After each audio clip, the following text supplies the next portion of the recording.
Hola, mi nombre es Ángela Gómez y aquí comienza Ella Soy. Estos son nuestros titulares de esta semana. Entra en vigor la obligatoriedad de una prueba genética única a las atletas femeninas para eventos de clasificación mundial. World Athletics defiende que el examen busca la integridad de la competencia, pese a las críticas de retroceso, pues ya existía un reglamento de avanzada sobre el tema. Analizamos. Las mujeres están entre las mayores víctimas de las lluvias monzónicas en Pakistán. Como cuidadoras primarias y algunas en embarazo, no encuentran alivio en los campos de refugio carentes de atención médica y suministros. Y en Estados Unidos, las mujeres afrodescendientes perdieron 319,000 empleos en los sectores público y privado entre febrero y julio de este año, siendo el grupo poblacional más impactado por los recortes de Donald Trump a las agencias federales, que han dejado a miles sin empleo. Les contamos. Nuestra primera historia será sobre deporte. Hace 35 años fueron abolidas las pruebas genéticas de elegibilidad para el atletismo femenino, pero desde esta semana regresa a su obligatoriedad para eventos de clasificación mundial. World Athletics defiende el test único que detecta el gen SRY, que conduce a la formación de testículos y características fisiológicas masculinas. Sin embargo, la medida ha sido objeto de críticas porque es vista como un retroceso en un deporte que ya tenía reglas claras al respecto, además del rechazo de las ciudadanías diversas. Nos explica nuestra periodista especializada Eumar Esaá.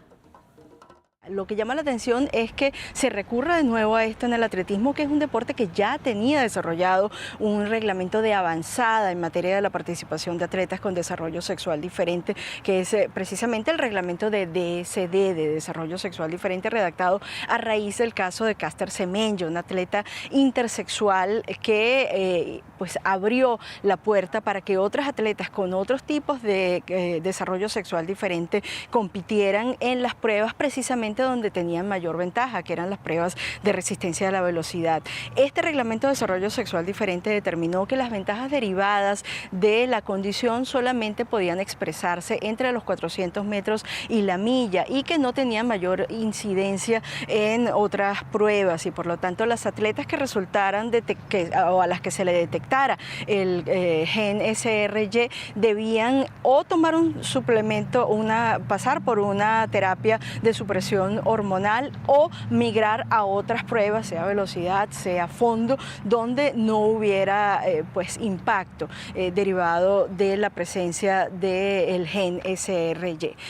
Por supuesto, todo esto se produce en medio de una presión política enorme por proteger el deporte femenino. Recordemos la prohibición del presidente Donald Trump de la participación de atletas transgénero en la categoría femenina. Recordemos también el escándalo generado en los Juegos Olímpicos a raíz de las victorias en el boxeo de Lin Yuting y de Iman Khelif. De hecho, el boxeo es el único otro deporte, aparte del atletismo, que ha introducido pruebas genéticas para determinar si un atleta es o no elegible.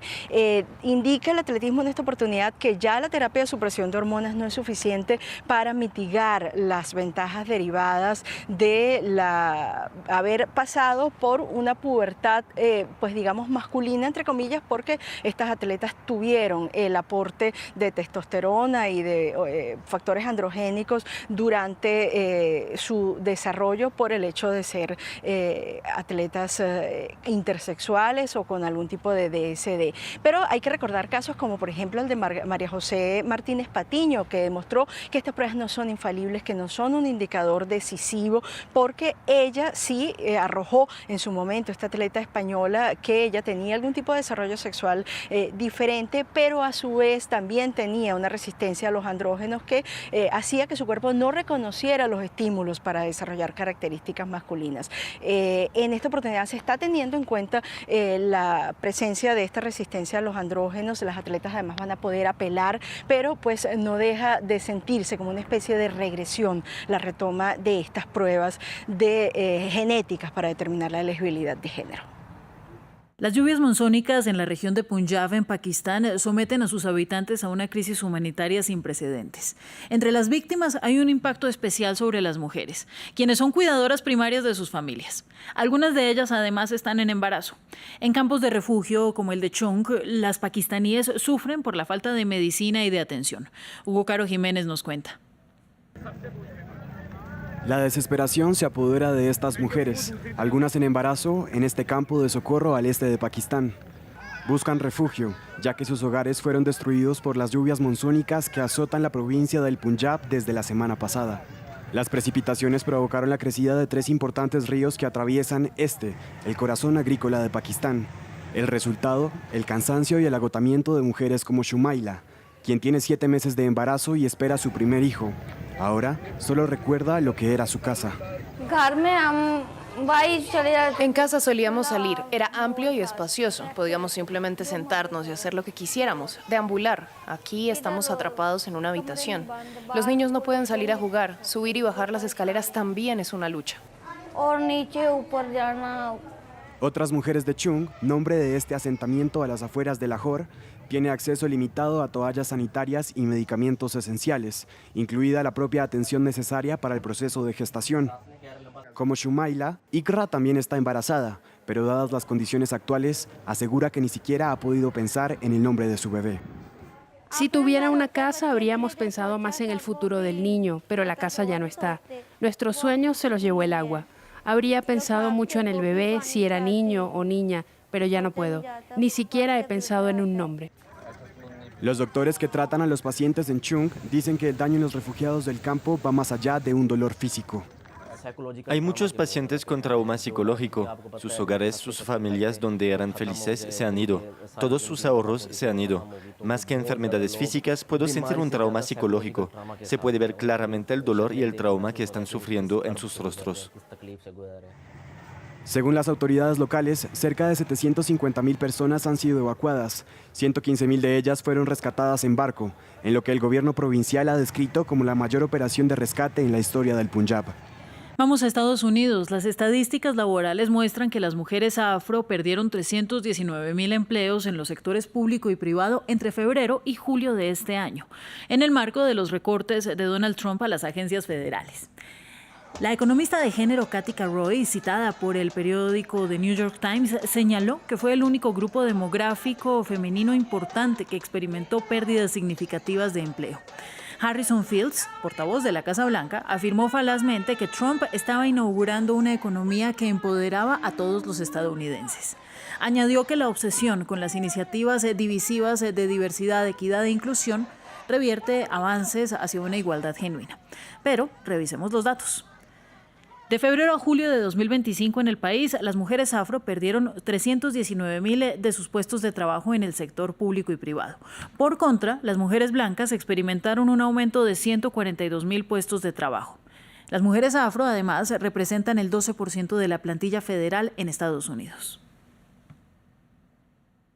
Y hablaremos ahora de lactancia. Aunque la leche materna es un superalimento para bebés, las tasas siguen siendo bajas y esta es una tendencia más fuerte en países de ingresos altos, donde 21% de los bebés nunca fueron amamantados, versus países de ingresos bajos, donde la cifra es de 4% según UNICEF. La conversación es con Vanessa Velázquez, ella es consultora de lactancia en Montreal, Canadá. Vanessa, gracias por estar en Ellas Hoy. Hola, buenas tardes. Muchas gracias por la invitación. Pues bien, Vanessa, empecemos. ¿Por qué las mujeres eligen lactar menos en los países de ingresos altos? Tiene que ver con múltiples factores, sobre todo lo que tiene que ver con factor económico, social, cultural, político, más tiene este factor que ver con el éxito de una lactancia que con factores biológicos. Aunque se cree que es difícil tener suficiente producción de leche, realmente la biología respalda la lactancia. Más del 95% de las mujeres tenemos la capacidad de producir suficiente, pero esta producción de leche depende completamente del contexto de cada mamá. El contexto define prácticamente por completo el éxito de una historia de lactancia. Recordemos entonces cómo impacta la lactancia a lo largo de la vida de la persona que recibe este tipo de nutrición, diríamos, en un contexto favorable para ser amamantado. Sí, la lactancia es el alimento por defecto de los humanos. Es el medio de alimentación completo para los humanos.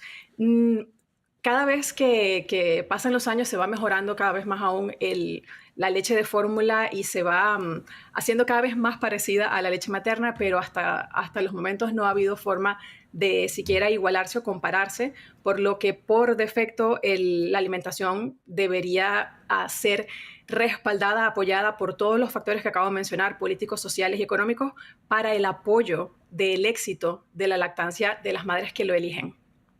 Bueno, ¿y cuáles son esos beneficios que verán estos bebés que hoy están siendo lactados en el mediano y en el largo plazo? La lactancia protege, sobre todo, refuerza el sistema inmune en los bebés hasta al menos los 2 primeros años de vida. Y estos factores inmunológicos, sobre todo, solamente se consiguen a través de este alimento. Ningún otro alimento en el mundo los puede aportar. Por lo que no hay forma de permitir o de entregarle a un bebé estos beneficios de ninguna otra forma.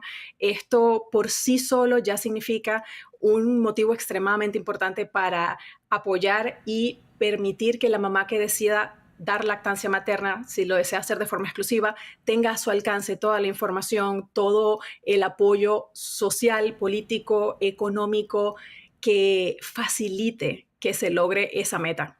Bueno, Vanessa, y por otro lado, ya para finalizar, ¿por qué no debemos caer en el error de satanizar a las madres que eligen otro tipo de nutrición para sus bebés? Porque justamente cada historia de lactancia es completamente diferente de una mamá a otra y depende total y completamente del contexto de esa persona. No es lo mismo una experiencia para una mamá que se encuentra en un país con unas condiciones, con licencia de maternidad, con facilidades económicas, con acceso, por ejemplo, a otras situaciones o otras madres donde no tienen de repente acceso a agua potable o el acceso económico a poder adquirir fórmula. Todo lo que significa el contexto de una persona va a determinar y va a permitir que sea una experiencia de lactancia completamente diferente. No sería justo presionar o forzar o comparar a una mamá con otra cuando los contextos son completamente diferentes de una historia a la otra. Pues bien, Vanessa, muchísimas gracias por toda la información tan valiosa que nos aportas y pues esperamos tener más espacios para poder seguir profundizando. Feliz día. Muchas gracias, encantada.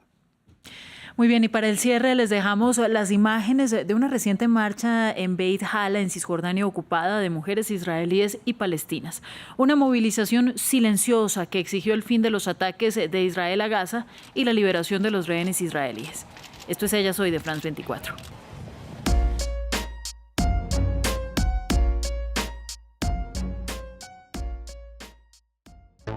Nuestro bien más preciado es la confianza.